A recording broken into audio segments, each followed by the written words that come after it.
이런 자리에 초청해 주셔서 사실 굉장히 감사했습니다. 목사님께서 제의를 해 주셨을 때 굉장히 오랫동안 또 제가 이런 자리에서 말씀을 나누는 시간들이 없었기 때문에 또 귀한 시간들을 허락해 주시는구나 하는 생각이 들어서 무척 목사님께 감사했습니다.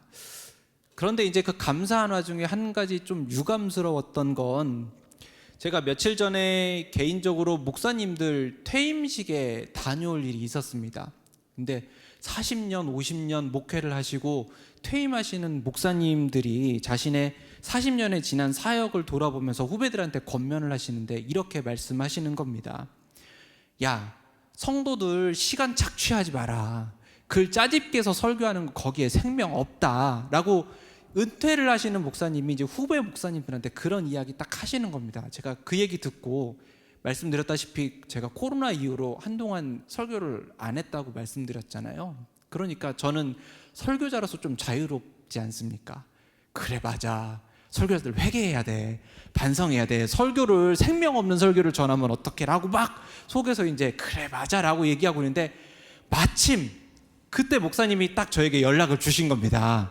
목사님 혹시 설교 이번에 좀 하실 수 있지 않겠습니까? 라고 딱 하시는데, 그렇죠. 우리 하나님이 말씀하시는 방식은 항상 조금 유감스러울 때가 있습니다. 조금 더 부담 없는 상태로 말씀하셔도 참 좋을 것 같은데, 그렇게 부담 가득한 타이밍에 부담 지니고 있는데 생명 없는 말씀 전하면 안 되라는 얘기에 딱 목사님이 자, 이번에 설교 하셔야 됩니다 라고 얘기하는 그 말씀을 들으면서 다 좋은데 타이밍이 좀 하루나 이틀 정도 뒤였으면 참 좋았겠다 하는 개인적인 생각을 했습니다. 아까 기도한 것처럼 말하는 이는 부족하고 하더라도 계획하신 이는 완전하시니까 부족한 일을 통해서 나오는 온전한 하나님의 말씀이 우리에게 생명으로 경험되기를 간절히 바랍니다. 우리는 지금 사순절의 한참을 지나가고 있습니다. 사순절은 부활절 이전 40일의 시간을 이야기하는데 올해 부활절이 3월 31일입니다. 이제 부활절까지 약 2주 정도의 시간이 남았으니까 우리는 지금 사순절의 한참을 지나가고 있다고 생각하시면 될 것 같습니다.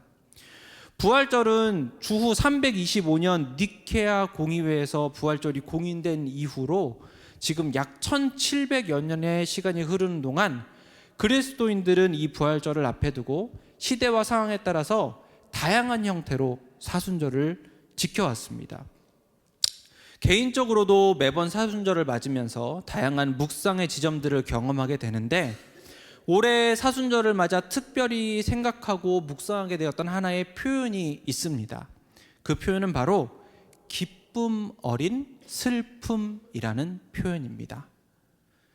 기쁨 어린 슬픔, 이 표현은 유명한 정교회 사제인 알렉산더 슈메만의 대사순절이라는 책에 등장하는 표현입니다.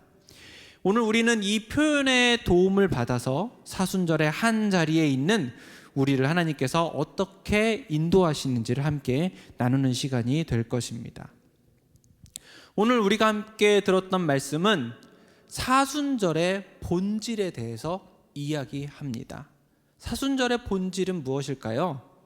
여러 가지로 이야기할 수 있겠지만 오늘 말씀을 근거하여 함께 나눈다면 사순절의 첫 번째 본질은 바로 슬픔입니다. 사순절은 예수님의 십자가 앞에서 우리의 슬픔의 자리를 돌아보는 시간입니다. 그런데 아시다시피 우리는 슬픔을 싫어합니다. 슬픔은 언제나 무겁고 고통스럽기에 우리는 빠르게 슬픔을 탈출하려 합니다. 때로는 슬픔을 못 본 척, 때로는 슬픔이 없는 듯 서로를 응대하지만 사실 우리도 잘 알고 있는 우리의 본질을 본문은 이렇게 표현합니다. 애통하는 자라고 말입니다. 새 번역으로는 슬퍼하는 자라고 번역된 이 본문의 단어는 펜툰타스라는 헬라어를 직역한 단어입니다.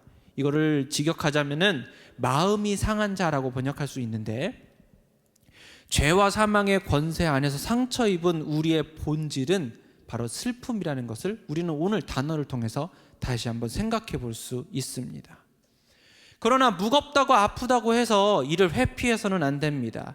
슬픔 앞에서 우리가 먼저 할 일은 마치 슬픔이 없는 자처럼 위선의 가면을 쓰는 것이 아니라 너와 내가 슬픔을 담고 있는 존재, 즉 애통하는 자라는 사실을 있는 그대로 인정하는 것입니다. 사순절은 이 슬픔을 직시하고 애통하는 자로서 슬픔과 마주하는 시간입니다. 무섭고 아프기에 회피하려는 것은 우리의 본능입니다. 그러나 베드로의 이 본능에 대해서 주님 질책하시며 십자가의 본질을 바라보게 하신 것을 우리는 잘 알고 있습니다. 먼저 슬픔의 눈으로 바라봅시다. 주위로 애써 눈을 돌리지 말고 슬픔의 눈으로 나를 살피고 주위를 살피며 내게 담겨지는 슬픔을 가만히 인정하고 그것을 가지고 예수님께 나아갑시다. 이것이 바로 사순절이라는 시간을 통해서 우리에게 내미시는 하나님의 초청인 것입니다. 그런데 오늘 말씀에 정말 중요한 것은 이 말씀이 슬픔에서 멈추지 않는다는 것입니다. 오히려 슬픔을 다루는 특별한 방식을 소개하는데 그 방식은 바로 기쁨입니다. 오늘 본문의 표현을 따르자면 하나님의 위로 앞에서 슬픔은 복이 됩니다. 슬픔이라는 존재가 완전히 다른 무엇이 되었는데 앞의 표현을 따르자면 이것은 바로 기쁨 어린 슬픔입니다. 슬픔이 완전히 다른 속성인 기쁨 어린 슬픔으로 변한 것입니다. 기쁨은 슬픔이 가지고 있는 진정한 본질을 드러낸다고 할 수 있습니다. 그 핵심적인 사건은 우리가 바로 잘 알고 있는 예수님의 십자가 사건입니다. 우리가 이 사건이 너무 익숙해서 사실 잊어버릴 때가 많습니다. 오늘날 많은 사람들이 상징으로서의 십자가를 소비합니다. 예수님을 믿는 사람들은 물론이고 예수님을 믿지 않는 사람들도 액세서리로 십자가 목걸이를 굉장히 손쉽게 하고 다니는 것을 우리는 볼 수 있습니다. 그런데 이 십자가의 원래 의미를 생각하면 이는 참으로 이상한 현상입니다. 로마 시대에 귀부인들이 식사 자리에서 십자가 얘기를 하는 것은 실례였습니다. 이건 밥 먹으면서 똥 얘기하는 것과 똑같습니다. 조금 더 체감이 될 수 있도록 한번 말씀을 드려보겠습니다. 십자가는 누구도 부인할 수 없이 사형의 도구였습니다. 그런데 지금 우리나라에서만 보면 밤에 그 사형 도구에 불이 켜지는 현상들이 여기저기서 굉장히 흔하게 보이는 현상인 것입니다. 한번 다르게 가정을 해보지요. 만약에 그럴 일은 없으나 예수님이 교수형으로 길로틴으로 돌아가셨다고 하면은 지금 교회마다 교회 가장 꼭대기에 길로틴들이 장식돼 있고 밤 되면 네온사인 딱 해가지고 불 켜지고 길로틴마다 불이 들어오는 것이 정상인 것입니다. 우리는 그것을 생각하면 이상하다는 생각이 들지요. 만약에 교수형으로 죽었다면 교수대가 교회 머리 위에 다 달려 있을 것입니다. 그리고 사람들이 거기에 불 켜지는 것을 생각하면 이상하다고 생각하지만 그러나 우리는 그 누구도 십자가가 불이 켜지는 것에 대해서 그러한 이상함을 느끼지 않습니다. 왜입니까? 십자가의 의미가 변했기 때문입니다. 죽음의 상징이었던 십자가가 생명의 상징으로 완전히 변해버렸고 그 변화는 이전에 있었던 그 상징과 의미를 생각할 수조차 없는 완벽한 변화였기 때문에 지금 그 누구도 그 이전의 의미들을 되새기지 않는 것입니다. 하나님의 위로 앞에서 이전의 것은 완전히 형체가 사라져 버렸습니다. 기쁨 앞에서 해석되는 슬픔은 이전과는 완전히 다른 존재가 되는 것입니다. 십자가가 생명과 예수의 상징이요 교회의 상징이 된 것은 죽음의 상징이 더 이상 죽음의 상징으로 머무를 자리가 없었기 때문인 것을 믿으시기를 바랍니다. 생명 앞에서 죽음은 그 의미를 상실해 버렸습니다. 그래서 오늘 말씀은 우리에게 이야기합니다. 우리는 애통하는 자이지만 애통하는 자에게는 위로가 함께한다는 사실을 말입니다. 슬퍼하는 자에게는 복이 있습니다. 그 슬픔의 의미가 변하기 때문입니다. 마지막 의미는 함께입니다. 오늘 우리는 지극히 개인적인 삶을 살아갑니다. 거리에서는 사람들이 스마트폰이 나에게 하는 이야기를 들으며 지나갑니다. 제가 운전을 하다가 보면 횡단보도를 건너가는 사람들이 있는데 거의 한 70%에서 80%는 블루투스 이어폰 끼고 핸드폰 보면서 이것만 보면서 간혹 앞을 보면서 걸어가시더라고요. 우리 몇십 년만 시간을 좀 돌이켜봐도 사실 집안에 거실 권세 잡은 자가 TV를 딱 차지하고 리모컨 하나를 딱 정해서 난 이걸 보겠다고 하면 나머지 가족들은 좋던지 싫던지 그분의 선택권을 따라가는 것이 상식이었습니다. 그런데 시대가 바뀌었습니다. 앞에서 보이는 TV가 마음에 안 들면 그 누구든지 헤드폰을 갖고 들어가서 내가 원하는 채널을 내가 선택해서 보게 됩니다. 각자의 선택이고 나의 선택권 안에서 우리는 나에게 하는 이야기를 듣는 문화에 익숙해졌습니다. 그런데 우리에게는 너무도 당연한 이 반복 안에서 우리는 하나님의 말씀을 들을 때도 이러한 문화를 바탕으로 이해하게 됩니다. 나의 선택 안에서 나에게 주시는 하나님의 음성이라는 바탕 안에서 말입니다. 그런데 이 개인적인 차원에서의 접근법은 공동체에게 주시는 하나님의 말씀이라는 특징을 놓치게 합니다.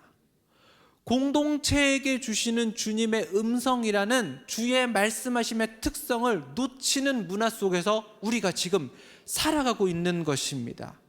오늘 말씀은 마태복음 5장 4절 산상수훈의 첫 번째 나오는 팔복 설교입니다. 본문을 잘 보면 우리가 오늘 읽지는 않았지만 5장 1절에서 2절에까지 흘러가는 지점들을 보면 예수님께서 그 제자들을 산으로 불러서 제자 공동체에게 말씀하심으로 이 산상수훈이 시작되는 장면을 볼 수 있습니다. 개인에게 하시는 말씀이 아니라 마태복음 전체를 통틀어서 이 28장 가운데 가장 핵심과 주님의 말씀에 중추하고 있는 팔복의 산상수훈이 제자 공동체라는 다수의 사람들로 구성되어 있는 공동체를 대상으로 하고 있는 말씀이라는 것입니다. 조금 넓게 본다면 마태복음의 1차 독자는, 즉 마태복음서를 처음으로 들었던 사람들은 마태가 쓴 복음서의 이야기를 낭독자의 소리에 따라서 귀를 기울이고 들었을 마태 공동체였습니다. 사실 성경의 대부분의 이야기는 개인을 대상으로 하는 것이 아니라 그것을 듣는 말씀 공동체를 대상으로 선포되는 말씀입니다. 신약부터 가볼까요? 바울의 서신들은 당시 회람서신이라 해서 앞에서 누군가가 글씨를 읽을 수 있는 사람이 읽으면 그 글을 함께 듣는 것으로 그 편지의 내용을 공유했습니다. 글씨를 읽는 사람이 당연히 적었으니까요. 복음서 역시 마찬가지입니다. 우리가 지금 읽는 방식은 지극히 현대적인 기독교 역사에서 아주 최근에 굉장히 극소수만 누릴 수 있는 최근의 상황입니다. 이 당시 1차 독자들과 맨 처음 말씀을 들었던 이들은 공동체적으로 모여서 그들에게 주시는 하나님의 음성을 들었습니다. 구약의 이야기들은 어떨까요? 모세가 모였을 때 사람들은 회중들이 한 자리에 모여서 그들에게 주시는 예언자의 이야기를, 선지자들의 이야기들을 한 자리에서 들었습니다. 그렇기에 그렇게 말씀을 들었던 이들에게는 그 말씀의 이야기가 나에게 하는 이야기지만 동시에 우리에게 주시는 하나님의 음성인 것이 너무나도 분명했습니다. 그런데 오늘 우리는 이것을 잊어버렸습니다. 우리가 살아가고 있는 문화 속에서 우리가 듣는 하나님의 말씀은 그래, 나에게 주시는 말씀이지 에서 멈춰버리고 만다는 것입니다. 아니요, 성경에 있는 하나님의 말씀은 항상 공동체적이었습니다. 그 관점에서 오늘 말씀을 다시 한번 들어보시겠습니까?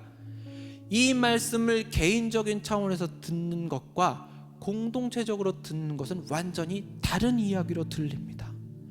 애통하는 자는 복이 있나니 그들이 위로를 받을 것이며, 그래, 내가 애통하는 자지, 내가 위로를 받아야지. 이것이 개인적인 차원입니다. 그렇다면 이거를 조금 확대하면 어떨까요? 애통하는 자는 복이 있나니 그들이 위로를 받을 것이며, 이런 생각이 드십니까? 내가 속해 있는 공동체, 우리 가족, 우리 학교, 우리 교회, 더 넓게는 우리 사회, 우리 나라, 애통하는 자는 복이 있나니 그들이 위로를 받을 것이며, 공동체적으로 이 말씀이 해석되기 시작하는 순간 새로운 차원의 하나님의 나라가 시작되는 것입니다. 슬퍼하는 사람은 복이 있다. 하나님이 그들을 위로할 것이다.